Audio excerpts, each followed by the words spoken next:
ఒకటి కొంటే 152 కొంటే ఒకటి ఉచితం. తలనొప్పి, వెన్నునొప్పి, మోకాల నొప్పి, కడుపుపురం మరియు దోమల మందు పైపుతగా మరెన్నో సమస్యలకు ఒకే మార్గం RB pain relief oil. AP assembly సమావేశాలు విరామం తర్వాత మళ్ళీ ప్రారంభమయ్యాయి. ఇప్పుడు లైవ్ చూద్దాం.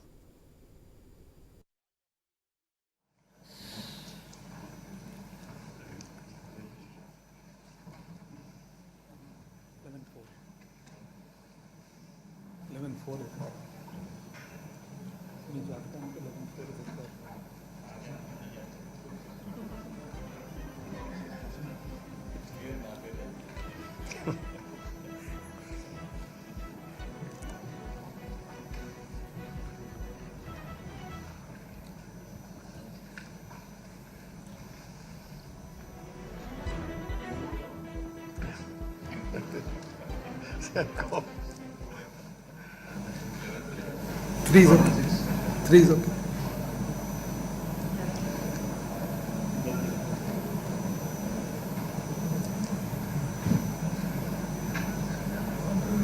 గౌరవనీయ అధ్యక్ష, మీ అనుమతితో 2024-25 ఆర్థిక సంవత్సరానికి సంబంధించిన ఓటన్ అకౌంట్ బడ్జెట్ను ఈ గౌరవ సభ ముందు ప్రతిపాదిస్తున్నాను. గత 5 ఏళ్లుగా మన రాష్ట్ర బడ్జెట్లను సమర్పించే అవకాశం నాకు దక్కిన అపూర్వ గౌరవంగా భావిస్తున్నాను. ముఖ్యంగా గౌరవ ముఖ్యమంత్రి గారికి అధ్యక్ష, అదేవిధంగా మీకు, ఈ హౌస్కు, మరి ఈ 5 సంవత్సరాలు సహకరించిన ఫైనాన్స్ డిపార్ట్మెంట్ ఆఫీసర్లు, స్టాఫ్ అందరికీ కూడా నా ధన్యవాదాలు తెలియజేసుకుంటా ఉన్నాను. ప్రజలకు సేవ చేస్తున్నప్పుడు మేము పొందుతున్న సంతోషకరమైన అనుభూతిని మహాత్మా గాంధీ గారి ఈ క్రింద మాటల ద్వారా తెలియజేస్తున్నాను. మిమ్మల్ని మీరు తెలుసుకోవడానికి గల ఉత్తమ మార్గము ఇతరుల సేవలో మిమ్మల్ని మీరు కోల్పోవడం.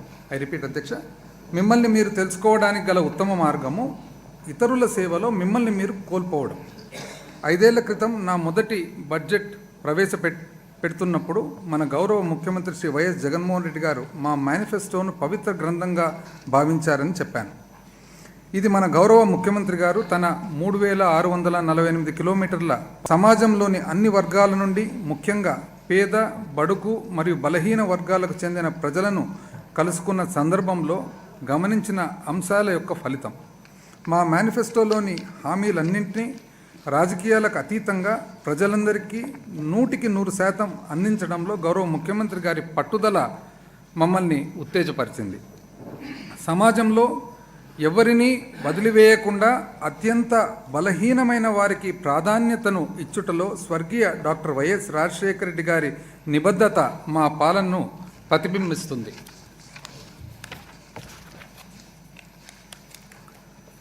అధ్యక్ష, ఏబ్రహాం లింకన్ గారి మాటల్లో ప్రజాస్వామ్యం అంటే అధ్యక్ష, ఏబ్రహాం లింకన్ గారు అధ్యక్ష ఒక చిన్న చెక్కతో చేసిన పూరి గుడిసెలో జన్మించి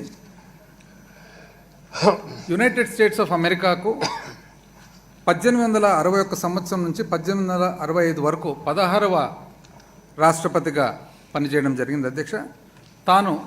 తానే ఎడ్యుకేట్ చేసుకొని, చదువుకొని ఒక లాయర్గా, ఒక పార్టీ లీడర్గా, అదేవిధంగా ఒక శాసనసభ్యునిగా తాను ఎదిగాడు అధ్యక్ష. చాలా ఇబ్బందికరమైన పరిస్థితి అధ్యక్ష.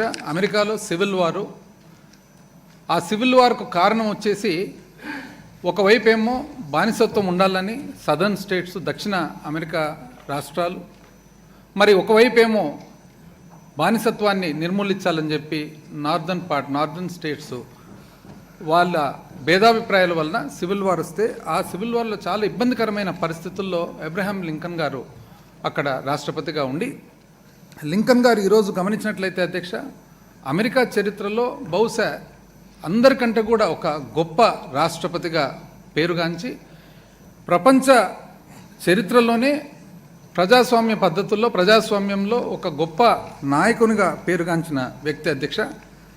తాను అధ్యక్ష గెటిస్బర్గ్ అడ్రస్ అని చెప్పి ఒక గొప్ప స్పీచ్ ఇవ్వడం జరిగింది అధ్యక్ష.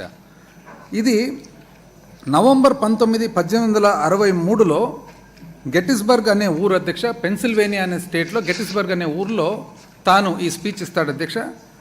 గెటిస్బర్గ్ ఆ సివిల్ వార్లో ఏదైతే ఉందో అతి గొప్ప యుద్ధంగా ఉండి ఎంతోమంది చనిపోతారు అధ్యక్ష. చనిపోయినప్పుడు యూనియన్ తరఫున, అంటే అమెరికాలో ఉండే నార్దర్న్ స్టేట్స్ తరఫున ఎవరైతే చనిపోయిన వాళ్ళు ఉన్నారో వాళ్ళకి నివాళులు అర్పించేదానికి ఆ స్పీచ్ ఇస్తే, ఆ స్పీచ్లో అంటాడు అధ్యక్ష, urge the nation to ensure that these dead shall not have died in vain, that this nation under God shall have a new birth of freedom, and the government of the people, by the people, for the people shall not perish from the earth.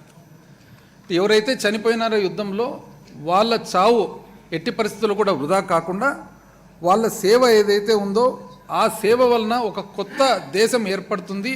ఆ ఏర్పడిన దేశం వచ్చేసి by the people, of the people and for the people, ఈ ప్రపంచంలో శాశ్వతంగా ఉంటుందని చెప్పి చెప్తాడు అధ్యక్ష. ఈరోజు గెటిస్బర్గ్ అడ్రస్ అనేది ప్రపంచ చరిత్రలోనే ఒక రాజకీయ నాయకుడు ఇచ్చిన స్పీచ్లలో అతి గొప్ప స్పీచ్గా భావిస్తారు అధ్యక్ష. నేను ఎందుకు ఇంత డీటెయిల్డ్గా చెప్తా ఉన్నానంటే అధ్యక్ష, ఇక్కడ కొటేషన్స్ కానీ సందర్భాలు కానీ మాట్లాడిన వారు కానీ ఇవన్నిటికి కూడా మన ప్రభుత్వానికి కానీ మన పాలన కానీ మన గౌరవ ముఖ్యమంత్రి గారి ఆలోచనకు ఆశయాలకు అనుగుణంగా ఉన్నాయి. కాబట్టి ఇవన్నీ కూడా నేను ఇంత డీటెయిల్గా చెప్తా ఉన్నాను అధ్యక్ష. ఎందుకంటే సభకు కానీ సభ ద్వారా రాష్ట్ర ప్రజలందరికీ కూడా ప్రతి ఒక్క పాలసీ ఏదైతే ఉందో ఆ పాలసీ అంతా కూడా దాని ఆరిజిన్ ఎక్కడి నుంచి మనము ఎక్కడి నుంచి మనం ఆలోచన కలిగింది, అది ఎండ్ అయ్యేది కూడా ఎక్కడ అని చెప్పేసి తెలుసుకోవాలనే ఉద్దేశంతో ఇవన్నీ చెప్తున్నాను అధ్యక్ష. కాబట్టి అబ్రహాం లింకన్ గారి మాటల అధ్యక్ష, ప్రజాస్వామ్యం అంటే ప్రజల వలన, ప్రజల చేత, ప్రజల కొరకు. మన దేశ ప్రజాస్వామ్యంలో ఈ సూక్తి పొందుపరచబడింది. సమానత్వము, స్వేచ్ఛ, సోదరభావము ప్రజాస్వామ్యానికి మరియు న్యాయానికి మూల స్తంభాలుగా భావించిన మన భారత రాజ్యాంగ పితామహుడు డాక్టర్ బిఆర్ అంబేద్కర్ గారికి భారత ప్రజాస్వామ్యం చాలా రుణపడి ఉంది. మన రాజ్యాంగ నిర్మాత మరియు దార్శనికునైన వీరికి నివాళులు అర్పిస్తూ మా ప్రభుత్వం విజయవాడలోని స్వరాజ్ మైదానంలో ప్రపంచంలోనే అత్యంత ఎత్తైన 125 అడుగుల డాక్టర్ అంబేద్కర్ విగ్రహము, స్టాచ్యూ ఆఫ్ సోషల్ జస్టిస్ను ఏర్పాటు చేసింది. ఆయన ఆశయాలు మా ప్రభుత్వానికి మార్గదర్శకంగా నిలుస్తున్నాయి అధ్యక్ష. ఐ రిపీట్ అధ్యక్ష, ప్రపంచంలోనే అధ్యక్ష అత్యంత ఎత్తైన 125 అడుగుల డాక్టర్ అంబేద్కర్ విగ్రహం అధ్యక్ష, స్టాచ్యూ ఆఫ్ సోషల్ జస్టిస్. మా ప్రభుత్వము ఈ ఇద్దరి దార్శనికుల ఆలోచనలను కార్యరూపంలోకి తీసుకువచ్చింది. మా ప్రభుత్వం ప్రజల చేత, ప్రజల కోసం పనిచేసే ప్రజాప్రభుత్వం అని నిరూపించింది. అసమానతలను రూపమాపడం, వెనుకబడిన వర్గాల వారికి రక్షణ మరియు సాధికారతను ఇవ్వడం, నాణ్యమైన విద్య, పోషణ, ఆరోగ్య సంరక్షణ, జీవనోపాధి కల్పించే కార్యక్రమాలు చేపట్టడానికి ఆర్థిక సహాయం చేయడం లాంటివి మా ప్రభుత్వ నైతిక బాధ్యతగా భావిస్తుంది. సుస్థిరమైన అభివృద్ధికి ఇవన్నీ అత్యంత ముఖ్యమైన సూచికలని మా ప్రభుత్వం నమ్ముతుంది. మన గౌరవ ముఖ్యమంత్రి గారి నాయకత్వం, సేవా స్ఫూర్తి మరియు మార్గదర్శకత్వంలో మా ప్రభుత్వం అడుగడుగునా ప్రేరణ పొంది వాగ్దానాల అమలులో మరియు ప్రజల ఆకాంక్షలను నెరవేర్చడంలో సఫలీకృతమైంది. గౌరవ ముఖ్యమంత్రి గారు ప్రజల సంక్షేమం పట్ల ప్రదర్శించిన అంకిత భావం మరియు బాధ్యత 2000 సంవత్సరాల క్రితం ఆర్థిక శాస్త్రాన్ని రచించిన కౌటిల్యుడు చెప్పిన సూత్రాలను ప్రతిబింబింపజేస్తున్నాయి. కౌటిల్యుడు అధ్యక్ష అందరికీ తెలుసు. కౌటిల్యుడు, విష్ణుగుప్త, మరి ఈరోజు మనం చాణక్య అని అంటూ ఉంటాము, అర్థశాస్త్ర రచయిత, ఒక గొప్ప విద్యావేత్త, రచయిత, మరి తత్వవేత్త, ఆర్థికవేత్త, న్యాయవేత్త, అన్ని రకాలుగా తాను మరి అన్ని హంగులుగా తనకున్న శక్తులతో మన మౌర్య ఎంపైర్ ఏదైతే ఉంటుందో ఆ మౌర్య ఎంపైర్కు, చంద్రగుప్త మౌర్యకు తాను చీఫ్ అడ్వైజర్గా ఉంటారు అధ్యక్ష. తాను రాసిన అర్థశాస్త్రము ఈరోజు చాలామంది మనం అనుకుంటాం అధ్యక్ష, అర్థశాస్త్రం అన్న తర్వాత కేవలం అది యుద్ధానికి సంబంధించినదని. వాస్తవానికి యుద్ధం కంటే కూడా అర్థశాస్త్రము పరిపాలన పట్ల, పన్నులు విధించడం పట్ల, ప్రజా సంక్షేమం పట్ల, ప్రజలకు సంబంధించిన ఏ విధమైన పాలన ఇవ్వడం అనే దాన్ని బట్టి అధ్యక్ష. అయితే కౌటిల్యుడు చెప్తాడు అధ్యక్ష, ప్రజా సుఖే సుఖం రాజా, ప్రజానాంతు హితే హితం. అంటే in the happiness of subject lies the happiness of the king and the welfare of the public lies is welfare అధ్యక్ష. పాలకుడు అనేవాడు తన ప్రజల ఆనందాన్ని మరియు శ్రేయస్సును తన సొంత ఆనందం మరియు శ్రేయస్సుగా భావించేవాడు అని చెప్పేసి చాణక్యుడు చెప్తాడు. ఈరోజు ఎటువంటి సంకోచం లేకుండా చెప్పొచ్చు అధ్యక్ష, మనము మన ప్రభుత్వం కానీ మన గౌరవ ముఖ్యమంత్రి కానీ అర్థశాస్త్రంలో చాణక్యుడు ఏదైతే చెప్తాడో అదే విధమైన పాలన ఈరోజు అందింపజేస్తూ ఉన్నామని చెప్పి తెలియజేస్తా ఉన్నాను అధ్యక్ష. విభజన అనంతరం ఏర్పడిన ప్రతికూల పరిస్థితుల్లో కూడా అత్యంత ప్రగతిశీల రాష్ట్రాల్లో మన రాష్ట్రం తన స్థానాన్ని తిరిగి సాధించడానికి ఎంత కష్టమైనా సరే ఏ సవాలులైనా అధిగమిస్తూ అవకాశాలను అందిపుచ్చుకోగలదని మన గౌరవ ముఖ్యమంత్రి గారి దృఢ విశ్వాసం. వినూత్న పరిపాలన ఆవిష్కరణలు. రాష్ట్ర విభజన తరువాత జటిలమైన విభజన సమస్యలతో మరియు నష్టాలతో ఇబ్బంది పడుతున్నప్పటికీ ఉన్నత ఆశయాలతో మరియు నూతన శక్తితో రాష్ట్రాన్ని పునర్నిర్మించుకోవడానికి మా ప్రభుత్వం శాయశక్తులా ప్రయత్నిస్తోంది. మన రాష్ట్ర సమస్యలను అధిగమించాలంటే పాత మరియు మూస పద్ధతుల్లో కాకుండా ఒక సరికొత్త విధానంతో మాత్రమే అభివృద్ధిని సాధించగలమని గౌరవ ముఖ్యమంత్రి గారు తాను చేసిన సుదీర్ఘ పాదయాత్ర అనుభవంతో తెలుసుకున్నారు. దీనికి అనుగుణంగా అనేక మార్గ నిర్దేశక కార్యక్రమాలతో మా ప్రభుత్వం గత 5 సంవత్సరాలుగా ప్రజల జీవితాల్లో వెలుగు నింపుతుంది. మా ప్రభుత్వం ప్రవేశపెట్టిన నవరత్నాలు, మేనిఫెస్టోలోని ఇతర పథకాలు మరియు అమలు చేస్తున్న వివిధ వినూత్న కార్యక్రమాలు సుస్థిర అభివృద్ధి లక్ష్యాలను అనుగుణంగా ఉన్నాయి. ఈ కార్యక్రమాలు మెరుగైన ఫలితాలను అందించడం వలన ప్రపంచవ్యాప్త మేధావులచే కూడా ప్రశంసలు అందుకుంటున్నాయి. కొత్త ఆలోచనలను, ఆవిష్కరణలను మరియు ఇంతకు ముందు ఎన్నడూ లేని విధానాలను కనీ విని ఎరగని రీతిలో అమలుపరచడం వలన తక్కువ సమయంలోనే మా ప్రభుత్వం సంతృప్త స్థాయిలో ప్రజలందరి జీవితాల్లో గణనీయమైన మార్పు తీసుకురాగలిగింది.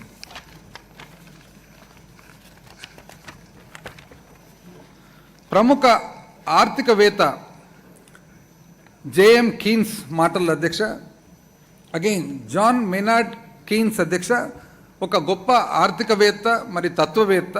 తాను మొట్టమొదటిసారిగా ప్రపంచానికి మ్యాక్రో ఎకనామిక్స్ అనే పదము ప్రపంచానికి తెలియజేశాడు అధ్యక్ష. స్థూల అర్థశాస్త్రం 20వ శతాబ్దంలో దాదాపు అందరిపై కూడా ఎక్కువ తనకున్న ఇన్ఫ్లుయెన్స్ అనేది చాటి చూపగలిగినారు అధ్యక్ష. గ్రేట్ డిప్రెషన్ అధ్యక్ష, ఏదైతే గొప్ప ఆర్థిక మాంద్యం 1930లో ప్రపంచంలో వచ్చిందో అప్పుడు తను ఒక కొత్త థియరీ స్టార్ట్ చేసి తాను ఒక గొప్ప పుస్తకము రచించినాడు అధ్యక్ష. The general theory of employment, interest and money, published in the year 1936. 1936లో అధ్యక్ష the general theory of employment, interest and money అని ఒక పుస్తకం రచించినాడు అధ్యక్ష.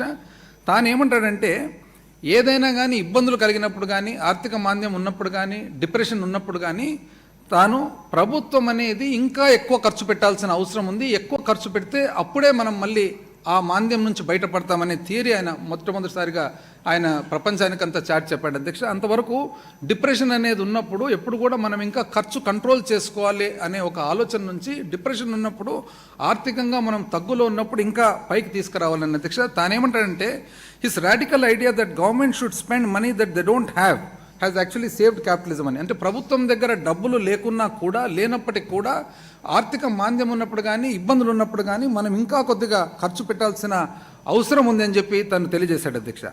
ప్రభుత్వానికి ముఖ్యమైన బాధ్యత ఏమంటే తన మాటల అధ్యక్ష, ప్రభుత్వానికి ముఖ్యమైన బాధ్యత ఏమిటంటే ఇతరులు ఇప్పటికే చేస్తున్న పనులు చేయడము లేదా అవే పనులు కొంచెం మెరుగ్గా లేదా అధ్వానంగా చేయడం కాదు, కానీ ఇప్పటి వరకు అసలు ఎవ్వరూ చేయని పనులు చేయడం. ఐ రిపీట్ అధ్యక్ష, ఇప్పటి వరకు అసలు ఎవరు చేయని పనులు చేయడం. ఈరోజు మనం గర్వంగా చెప్పొచ్చు అధ్యక్ష, మన ప్రభుత్వం కానీ గౌరవ ముఖ్యమంత్రి గారు కానీ తీసుకున్న నిర్ణయాలు ఏవైతే ఉన్నాయో, పరిపాలన ఏదైతే ఇచ్చామో ఇప్పటి వరకు ఎవ్వరు కూడా చేయలేదని చెప్పి ఈరోజు గర్వంగా మనం చెప్పొచ్చు అధ్యక్ష. మా ప్రభుత్వం యొక్క కొన్ని ముఖ్యమైన వినూత్న కార్యక్రమాల ప్రభావం మరియు వాటి సత్ఫలితాలను గౌరవ సభకు తెలియజేస్తున్నాను అధ్యక్ష. మన విధానాలు అధ్యక్ష 7 భాగాలుగా మనం దాన్ని విభజించవచ్చు అధ్యక్ష. ఆ 7 భాగాలు కూడా ఒక భాగం తర్వాత ఒక భాగము క్లియర్గా ఆ విధానం ఏమి, ఆ పరిపాలన విధానం ఏమి, ఆ ఆలోచన ఏమి, ఆ ఆలోచన వెనకాల దాని కారణమేమి, అయితే ఆ ఆలోచన పరిపాలన వలన యాక్చువల్గా రిజల్ట్ ఏమి, అవుట్కమ్ ఏమనేది కూడా నేను చెప్పబోతా ఉన్నాను అధ్యక్ష. ఎందుకంటే ఈ బడ్జెట్లో ఈ ముఖ్యంగా అవుట్కమ్ అధ్యక్ష 5 సంవత్సరాల పాలన తర్వాత అవుట్కమ్ ఏమొచ్చింది అనేది అధ్యక్ష. అయితే ఆ 7 విధానాలు వచ్చేసి అధ్యక్ష, సుపరిపాలన ఆంధ్ర, సామర్థ్య ఆంధ్ర, మన మహిళా మహారాణుల ఆంధ్ర అధ్యక్ష. ఐ రిపీట్ అధ్యక్ష, మన మహిళా మహారాణుల ఆంధ్ర, అన్నపూర్ణ ఆంధ్ర, సంక్షేమ ఆంధ్ర, సంపన్న ఆంధ్ర, భూభద్ర ఆంధ్ర. మొట్టమొదటి అధ్యక్ష సుపరిపాలన ఆంధ్ర. పాలనా వికేంద్రీకరణ, గడప వద్దకే ప్రభుత్వం. ప్రజల సాధికారత మరియు వికేంద్రీకరణలు సుపరిపాలన మరియు అభివృద్ధికి అత్యంత ముఖ్యమైనవి. వీటిని ప్రజల చెంతకు తీసుకువెళ్లే దిశగా మా ప్రభుత్వం అనేక చర్యలను చేపట్టింది. ఇందులో భాగంగా గ్రామ స్థాయి నుంచి ప్రభుత్వాన్ని పటిష్టపరచడం, విస్తృత స్థాయిలో పాలనా విభాగాలను పునర్వ్యవస్థీకరించడం మరియు సమాజంలోని వివిధ వర్గాల వారికి సాధికారతను అందించడం జరిగింది. పాలనా వికేంద్రీకరణలో భాగంగా జిల్లాలు మరియు పోలీస్ వ్యవస్థ పునర్వ్యవస్థీకరణ మాత్రమే కాకుండా స్థానిక సంస్థలను బలోపేతం చేయడమైనది. కమ్యూనిటీ కాంట్రాక్టుల విధానం స్థానిక పాలనలో పౌరుల చురుకైన భాగస్వామ్యాన్ని మరియు యాజమాన్య భావాన్ని ప్రోత్సహించి చిట్ట స్థాయి వరకు ప్రజాస్వామ్యాన్ని పటిష్టపరిచింది. దాదాపు 1,35,000 మంది ఉద్యోగులతో, ఐ రిపీట్ అధ్యక్ష, దాదాపు 1,35,000 మంది ఉద్యోగులతో 15,004 గ్రామ మరియు వార్డు సచివాలయాలను ఏర్పాటు చేయడం, 2,66,000 మంది వాలంటీర్ల నియామకం చేయడం ద్వారా సకాలంలో అర్హులైన లబ్ధిదారులందరికీ ఎటువంటి లోపాలు లేకుండా పారదర్శకంగా సంక్షేమ పథకాలు మరియు పౌర కేంద్రీకృత సేవలు గడప గడపకు అందించగలుగుతున్నాము. అందుబాటులో ఉన్న వనరులను సముచితంగా వినియోగించి జిల్లాల సంఖ్యను 13 నుండి 26కు, రెవెన్యూ డివిజన్లను 52 నుంచి 77కి పెంచడం ద్వారా మా ప్రభుత్వం పరిపాలనాపరమైన పునర్నిర్మాణాన్ని చేపట్టింది. కొత్తగా ఏర్పాటు చేసిన 25 రెవెన్యూ డివిజన్లలో కుప్పం కూడా ఒకటి. ఇది ప్రజలకు పాలనలో మరింత చేరువ చేయడంతో పాటు ప్రభుత్వాన్ని మరింత జవాబుదారీగా మరియు సమర్థవంతంగా చేసింది. నూతన సమీకృత కలెక్టరేట్ భవన సముదాయాల నిర్మాణం ప్రజలకు సేవలను మరింత చేరువ చేసింది. పౌరుల రక్షణ మరియు భద్రతను పెంపొందించడానికి మా ప్రభుత్వం పునర్వ్యవస్థీకరణలో భాగంగా అవసరమైన చోట కొత్త పోలీస్ సబ్ డివిజన్లను మరియు పోలీస్ స్టేషన్లను ఏర్పాటు చేసింది. ఉదాహరణకు కుప్పం పోలీస్ సబ్ డివిజన్ను 6 పోలీస్ స్టేషన్ల పరిధితో ఏర్పాటు చేయడం జరిగింది. అధ్యక్ష, రెవెన్యూ డివిజన్ కానీ పోలీస్ సబ్ డివిజన్ కానీ కుప్పం అని చెప్పి నేను ప్రత్యేకంగా ఎందుకు చెప్తున్నానంటే అది వేరే ఆలోచనతో కాదు అధ్యక్ష. ఈరోజు దురదృష్టవశాత్తు లేరు లీడర్ ఆఫ్ అపోజిషన్, కానీ ఉన్నింటే మన ప్రభుత్వం కానీ మన పాలన కానీ గౌరవ ముఖ్యమంత్రి గారు కానీ ఏదైనా కానీ అందరికీ సమానత్వం, ఏ ఒక్కరిని కూడా తక్కువగా ఎక్కువగా చూడకుండా ప్రతి ఒక్కరిని సమానత్వంతో నీడ్ బేస్డ్ గవర్నెన్స్ ఇచ్చినామని చెప్పి తెలియజేసేదానికి నేను చెప్తా ఉన్నాను అధ్యక్ష. లేకుంటే ఈరోజు ఈ సమయంలో రెవెన్యూ డివిజన్ కానీ పోలీస్ సబ్ డివిజన్ కానీ కుప్పంకి వచ్చిందంటే అది మన పరిపాలన అనేది ఒక చిహ్నం అని చెప్పి మీకు తెలియజేస్తా ఉన్నాను అధ్యక్ష. ప్రతి జిల్లాలో దిశ పోలీస్ స్టేషన్లు ఏర్పాటు చేయడమే కాకుండా రాష్ట్ర వ్యాప్తంగా పుణ్యక్షేత్రాలు మరియు పర్యాటక ప్రాధాన్యత కలిగిన 20 ముఖ్య ప్రాంతాల్లో పర్యాటక పోలీస్ స్టేషన్లు ప్రారంభించబడ్డాయి. భద్రత మౌలిక సదుపాయాలు పెంచడం ద్వారా ప్రజా భద్రత మరింత మెరుగుపడింది. గడప గడపకు మన ప్రభుత్వం అనే కార్యక్రమం ద్వారా ప్రజాప్రతినిధులు పౌరుల నుండి నేరుగా ప్రాథమిక సౌకర్యాలు మరియు మౌలిక సదుపాయాల అవసరాలను తెలుసుకొని వాటిని సమకూర్చడం ద్వారా బాధ్యతాయుతమైన పాలన అందజేస్తున్నారు. ఈ కార్యక్రమంలో భాగంగా అత్యధిక ప్రాధాన్యత కలిగిన 58,288 పనులను 2,356 కోట్ల రూపాయల అంచనా వ్యయంతో మంజూరు చేయగా ఇప్పటి వరకు 729 కోట్ల రూపాయలతో 17,239 పనులు పూర్తయ్యాయి. రాష్ట్రంలో భాగస్వామ్య ప్రజాస్వామ్యాన్ని ముందుకు తీసుకువెళ్లడమే కాకుండా స్థానిక సంస్థలను ఆర్థికంగా మరింత బలోపేతం చేయడానికి మా ప్రభుత్వం 4వ రాష్ట్ర ఆర్థిక సంఘం సిఫార్సులను ఆమోదించి 5వ ఆర్థిక సంఘాన్ని కూడా ఏర్పాటు చేసింది. రెండవది అధ్యక్ష, మొట్టమొదటి అధ్యక్ష సుపరిపాలన ఆంధ్ర అయితే, రెండవది అధ్యక్ష సామర్థ్య ఆంధ్ర. పరిపూర్ణ మానవ అభివృద్ధి, పౌరులపై పెట్టుబడి. అధ్యక్ష, ఐక్యరాజ్య సమితి మాజీ అధ్యక్షులు కోఫీ అన్నన్ గారి మాటల్లో అధ్యక్ష, జ్ఞానం అనేది శక్తి, సమాచారం అనేది స్వేచ్ఛ, విద్య అనేది ప్రతి సమాజంలో ప్రతి కుటుంబంలో పురోగతికి పునాది. ఐ రిపీట్ అధ్యక్ష, జ్ఞానం అనేది శక్తి, సమాచారం అనేది స్వేచ్ఛ, విద్య అనేది ప్రతి సమాజంలో ప్రతి కుటుంబంలో పురోగతికి పునాది. కోఫీ అన్నన్ గారు అధ్యక్ష farmer secretary general of United nations అధ్యక్ష, 1997 నుంచి 2006, దాదాపు 10 సంవత్సరాలు అధ్యక్ష. అయితే ఈయనలో ఒక గొప్పతనం ఏమంటే అధ్యక్ష, ఇంతవరకు చరిత్రలో మన యునైటెడ్ నేషన్స్లో తను పని చేస్తూ అక్కడున్న స్టాఫ్లో నుంచి మొట్టమొదటిసారిగా సెక్రటరీ జనరల్ అయిన వ్యక్తి కోఫీ అన్నన్ గారు అధ్యక్ష. తనకు 2001 సంవత్సరంలో తను అందించిన ప్రపంచానికి అందించిన సేవలకు తను నోబెల్ పీస్ ప్రైజ్ కూడా ఇవ్వడం జరిగింది అధ్యక్ష. ఏ దేశానికైనా పౌరులే ఎనలేని సంపద. రాష్ట్ర వృద్ధికి ఆర్థికాభివృద్ధికి దోహదపడే విధంగా పౌరుల సామర్థ్యాలను అభివృద్ధి చేయడం ప్రభుత్వాల యొక్క ముఖ్యమైన కర్తవ్యం. ఈ దృష్టితో మా ప్రభుత్వం గత 5 ఏళ్లలో మానవ మూలధన అభివృద్ధికి అత్యంత ప్రాధాన్యతనిచ్చింది. మానవ వనరుల అభివృద్ధిపై పెట్టే పెట్టుబడి మారుతున్న కాలానికి అనుగుణంగా కలిగే ఆర్థిక ఒడిదుడుకులను తట్టుకొని నిలబడగలిగే శక్తి సామర్థ్యాలను పెంపొందించింది. సమ్మిళిత వృద్ధిని సాధించడానికి దోహదపడుతుంది. అందరికీ సమాన అవకాశాలను అందించే సమాజ నిర్మాణం అసాధ్యం కాదని, నిజానికి సుసాధ్యమేనని నిరూపించడానికి మా ప్రభుత్వం విద్య, ఆరోగ్యం, నైపుణ్యాల సమ్మేళనం ద్వారా నిరంతర కృషి చేస్తున్నది. మన పిల్లలను ప్రపంచ స్థాయి పోటీకి సిద్ధం చేయడానికి మా ప్రభుత్వం అన్ని ప్రభుత్వ పాఠశాలల్లో ఆంగ్ల మాధ్యమం విద్యను ప్రవేశపెట్టింది. మన రాష్ట్రంలో ఉన్న 1000 పాఠశాలల్లో చదువుకునే 4,39,595 మంది విద్యార్థులను central board of secondary education CBSE పరిధిలోనికి తీసుకువచ్చాం. అంతేగాక అన్ని ప్రభుత్వ ఉన్నత పాఠశాలల్లో ఇంటర్నేషనల్ బ్యాకలరేట్ IB పాఠ్య ప్రణాళిక కిందకు ప్రవేశపెట్టాలని, ప్రతి ఒక్క విద్యార్థికి TOEFL test of English as a foreign language ధృవీకరణ పత్రాన్ని అందించాలని మా ప్రభుత్వం చిత్తశుద్ధితో కృషి చేస్తుంది. వినూత్న పద్ధతుల ద్వారా విద్యాభ్యాసాన్ని సులభతరం చేయడానికి అన్ని పాఠశాలల్లో 62,000 ఇంటరాక్టివ్ ఫ్లాట్ ప్యానెళ్లను మా ప్రభుత్వం వినియోగంలోకి తీసుకువచ్చింది. స్వీయ అభ్యాసంను ప్రోత్సహించడానికి పాఠ్యాంశాలతో కూడిన 9,52,925 ట్యాబ్లను ఉచితంగా విద్యార్థులకు అందించాము. 9,52,925 ట్యాబ్లను ఉచితంగా విద్యార్థులకు అందించాము.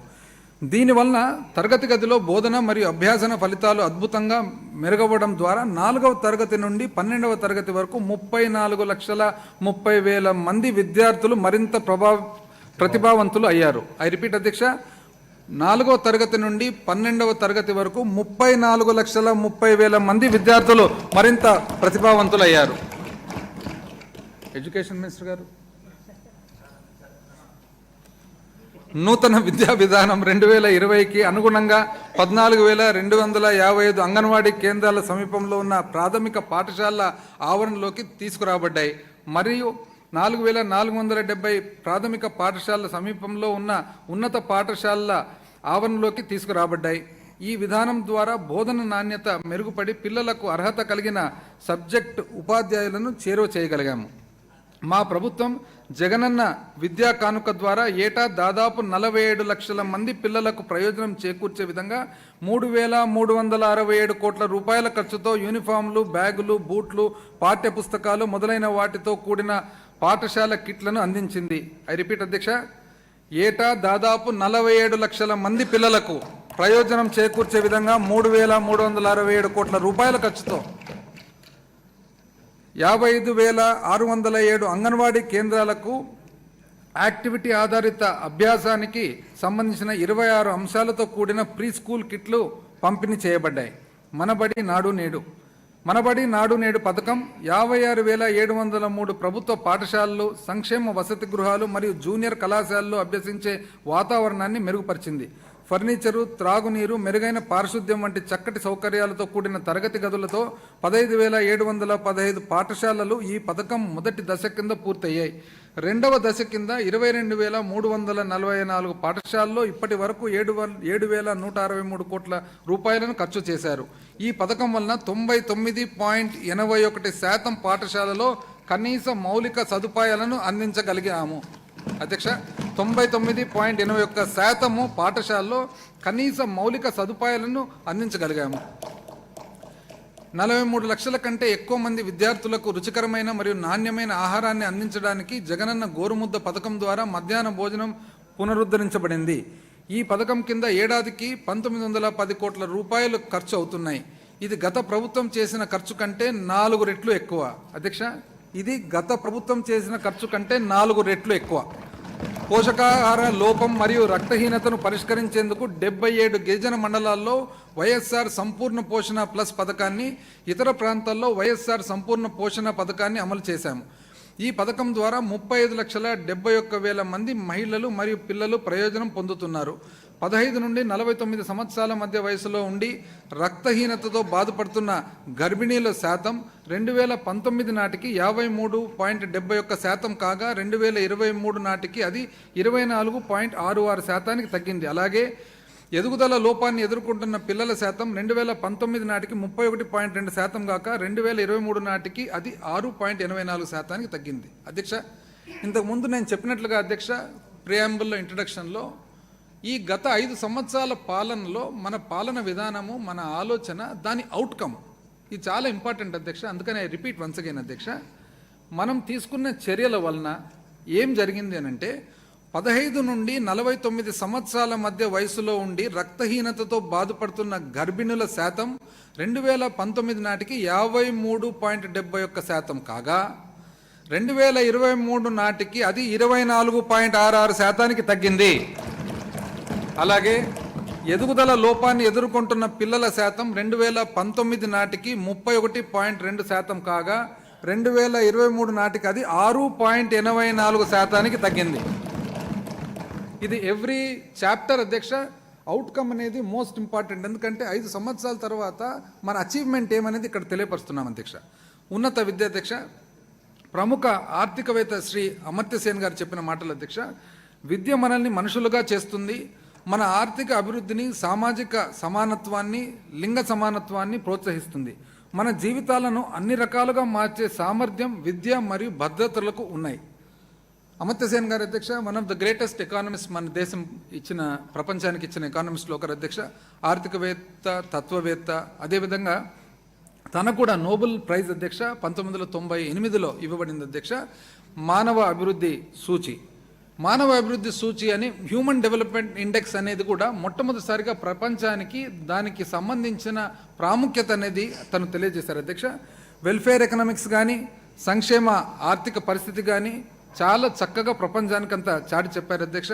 తను సోషల్ జస్టిస్ కానీ, అదేవిధంగా ముఖ్యంగా తాను ఒక గొప్ప ఇది రాశారు అధ్యక్ష, పుస్తకము పావర్టీ అండ్ ఫెమైన్స్ అని. కరువు అనేది ఎందుకు వస్తుందని తను చెప్పే ప్రకారము కరువు అనేది యాక్చువల్గా అది వాతావరణం కంటే కూడా మానవుడు మనము సప్లై ద్వారా ఏదైతే సప్లై ఉంటుందో ఆ సప్లైని సరిగ్గా చేయకపోవడం వలన కరువు అనేది సృష్టి అవుతుందని చెప్పేసి తను చెప్తాడు అధ్యక్ష.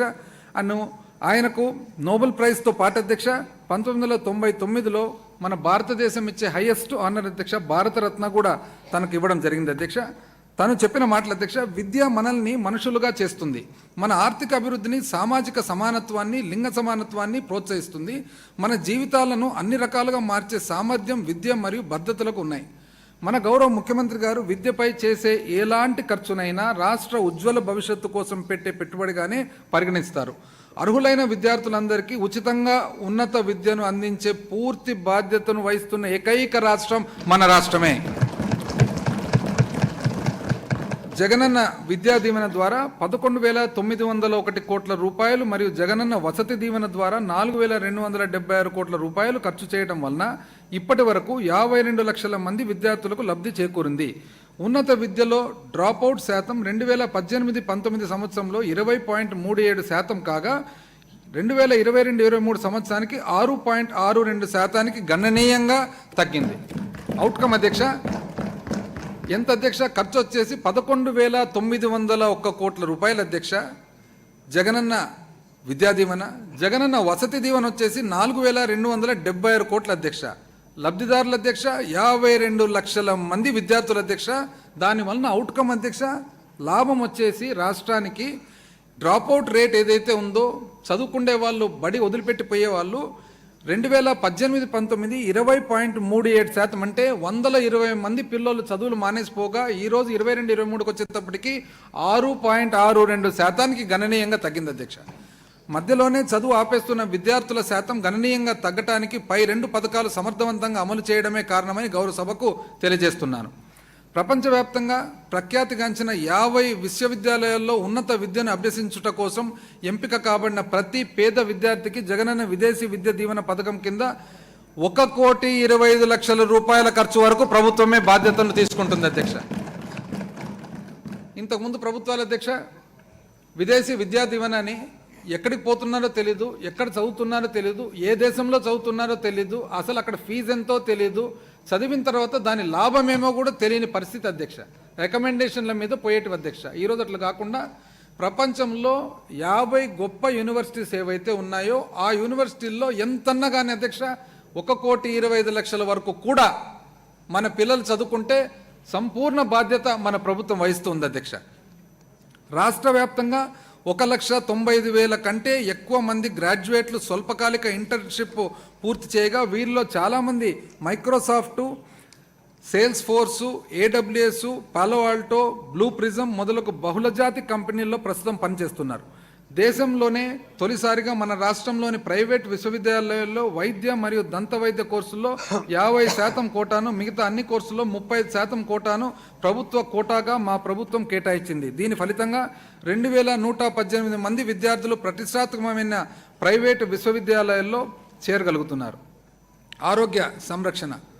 పురాతన రోమన్ సామెత ఒకటి ఉంది అధ్యక్ష, సాలస్ పావులి సుప్రీం లెక్స్ ఎస్టో అని. అంటే ప్రజల ఆరోగ్యమే అత్యున్నత చట్టం. రాష్ట్ర ప్రజలందరికీ ఆరోగ్య సంరక్షణ సేవలను సమర్థవంతంగా అందించడంలో ప్రజారోగ్య మౌలిక సదుపాయాలు కీలక పాత్రను పోషిస్తాయి. ఆరోగ్య రంగంలో నాడు నేడు పథకాన్ని అమలు చేయడం ద్వారా మా ప్రభుత్వం ఉప ఆరోగ్య కేంద్రాల నుండి మొదలుకొని బోధన ఆసుపత్రుల వరకు 16,852 కోట్ల రూపాయలను ఖర్చు చేసి ప్రజలకు నాణ్యమైన ఆరోగ్య సేవలు అందిస్తున్నాం. అంతేకాక 1,142 ప్రాథమిక ఆరోగ్య కేంద్రాలను నిర్విరామంగా రోజుకు 2 షిఫ్ట్లతో పనిచేసేలా పునరుద్ధరించబడ్డాయి. అధ్యక్ష, మా ప్రభుత్వం ఉప ఆరోగ్య కేంద్రాల నుండి మొదలుకొని బోధన ఆసుపత్రి వరకు 16,852 కోట్ల రూపాయలను ఖర్చు చేశాం. అధ్యక్ష, ప్రజలకు వారి ఇంటి వద్దే ఆరోగ్య సేవలు అందించాలనే ఆలోచనతో మా గౌరవ ముఖ్యమంత్రి గారు ఫ్యామిలీ డాక్టర్ అనే వినూత్న కార్యక్రమాన్ని శ్రీకారం చుట్టారు. 2,284 మంది వైద్యులతో 14 రకాల వైద్య పరీక్షలను, 105 రకాల మందులను ప్రజలకు అందుబాటులోనికి తీసుకొని రావడం జరిగింది. ఫ్యామిలీ డాక్టర్ సేవలతో పాటు మండలానికి కనీసం ఒక యూనిట్ చొప్పున 108 అంబులెన్స్ సర్వీసులను మరియు 104 సంచార ఆరోగ్య వాహన బృందాలను ఏర్పాటు చేయడం జరిగింది. డాక్టర్ వైఎస్ఆర్ ఆరోగ్యశ్రీ పథకాన్ని మరింత ఎక్కువ మందికి చేరువ చేసే ఆలోచనతో కుటుంబ ఆదాయం అర్హత పరిమితి 2,50,000 రూపాయల నుండి 5 లక్షల రూపాయల వరకు పెంచడం, సంవత్సరానికి 25 లక్షల రూపాయల వరకు అధ్యక్ష నగదు రహిత వైద్య సేవలను అందించడం జరుగుతుంది. క్యాన్సర్ వంటి క్లిష్టమైన వ్యాధులకు ఎటువంటి పరిమితి లేకుండా ఈ పథకాన్ని వర్తింపజేస్తున్నాం. అలాగే ఆరోగ్యశ్రీ పరిధిని 1,059 వ్యాధుల సంఖ్య నుండి 3,257 వ్యాధులకు 1,059 ఇంతకు ముందు ఉండేది అధ్యక్ష, అది 3,257 వ్యాధులకు పెంచుతూ హైదరాబాదు, చెన్నై మరియు బెంగళూరు వంటి నగరాలకు కూడా విస్తరించడం జరిగింది.